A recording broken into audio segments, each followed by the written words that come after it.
जय बाबा दोस्तों। तो आज आप आया रूण पार्क में ने और आज देखो आप पार्क में उबा टाबर बात है करीड़े पूरा अडे टाबर आराम मौज मस्ती कर सके आराम खेल कूद सके देखो। और कई देखो टूटिया भी एक बेल्ट भी करे है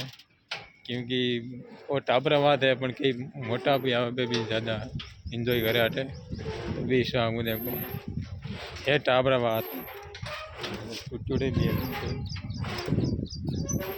और टाबर बात बहुत बढ़िया एंजॉय करने बात है खेल कूदने बात है सुबह शाम आ सके। रूण गांव सरपंच द्वारा बनाए गए पूरा पार्क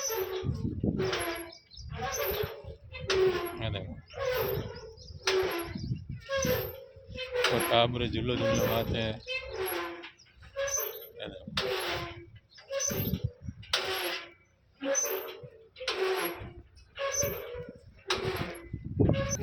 देखो टाबर मौज मस्ती करने वाद फुल एंजॉय करने वाद है